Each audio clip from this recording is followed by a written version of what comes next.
Important ma'am. சொல்லுமா. நீங்க எத்தனை வாட்டி சொல்லிருக்கீங்க பிளாஸ்டிக் வாட்டர் கேன் யூஸ் பண்ண கூடாதுன்னு? இன்னைக்கு எத்தனை முறை சொல்லிருக்கோம் பிளாஸ்டிக் யூஸ் பண்ண கூடாது அப்படினிட்டு. அனுஸ்ரீ நீ சொல்ற பிளாஸ்டிக்னால என்னென்ன பிரச்சனை சொல்லிருக்கோம்? அந்த பிளாஸ்டிக் வாட்டர் கேன் குடிச்சனா உடம்பு பிரச்சனை, வயிறு வலிலாம் வரும். இதுவே நம்ம சிஎஸ்டி வாட்டர் கேன் வாங்கணும்னா அதை நம்ம வாஷ் பண்ணி யூஸ் பண்ணிக்கலாம். இது நிறைய முறை சொல்லிருக்கோம் தானே மேம். நான் வெளியில காசு சேர்த்து வச்சு வாங்கிக்கிறேன். Very good. மிஸ் வந்து ஆக்டிவிட்டி கொடுத்துட்டாங்க. என்னடா பண்ணலாம்?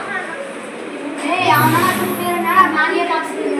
இல்லடா காலையில கூட நம்ம ஸ்கூல்ல லைட்லாம் போட்டு இருக்கோம்டா. நம்ம இதெல்லாம் மிஸ்ஸாக்கு சேமிச்சு வைக்கணும். ஆமாடா மழைக்காலத்துல ஃபேன் லைட்லாம் போட்டு வச்சிருக்காங்க.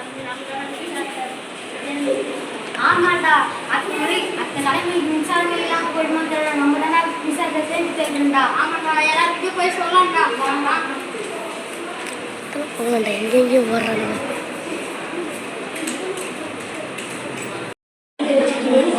சாப்பிட்டியா? அப்ப ஏன் வயிறு வலிக்குது சொல்லுமா.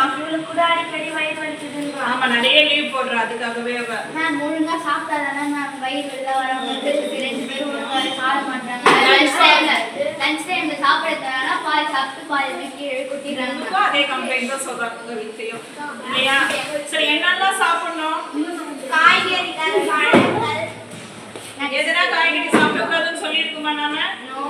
எல்லா காய்கறியும் என்ன பண்ணணும் சேர்த்துக்கணும். ஃப்ரூட்ஸ் எல்லா ஃப்ரூட்ஸும் சேர்த்துக்கணும். முக்கியமா அந்தந்த சீசன்ல வரக்கூடிய ஃப்ரூட்ஸ் என்ன பண்ணணும் நம்ம சாப்பிடணும். நம்ம கோல்ட் ஆகும் அப்படி இப்படின்னு விடக்கூடாது சரியா? இயற்கையில கிடைக்கக்கூடிய ஃப்ரூட்ஸ் அந்தந்த சீசன்ல கிடைக்கும்போது என்ன பண்ணணும் சாப்பிடணும். சரி என்ன இப்போ டாக்டர் கிட்ட போலாமா? கொஞ்ச தண்ணி குடிச்சிட்டு ரெஸ்ட் எடு. சரியாகலாம் நம்ம போலாம் சரியா? குட். கேர்ள்ஸ் மட்டும் மேம் வயிறு வலி வருமா? பாய்ஸ்க்கு ஒரு மேம் வயிறு வலியாக வந்து லீவ் போட்டால் அவர் படிப்பும் கெட்டு போயிட்டு. ஏன் பிரவீன் மணி வயிறு வலிக்குது? என்ன சாப்பிட்ட காலையில்? எங்கேருந்து வாங்கி சாப்பிட்ட?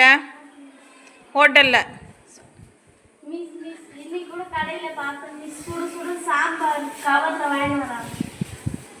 இன்னைக்கு எத்தனை தடவை சொன்னது இந்த மாதிரி கவரில் சாம்பார் வாங்கினால சுடு சுடு வாங்கினால இந்த கெமிக்கல்லாம் கலந்துருக்கு. இது மாதிரியாவது வீட்டில் இருந்து டிஃபன் பாக்ஸ் எடுத்துன்னு போய் வாங்கினா.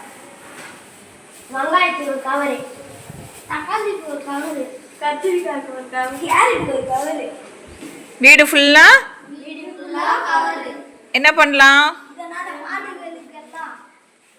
பிரச்சனை தான். அப்போ என்ன பண்ணலாம் இனிமேலேருந்து?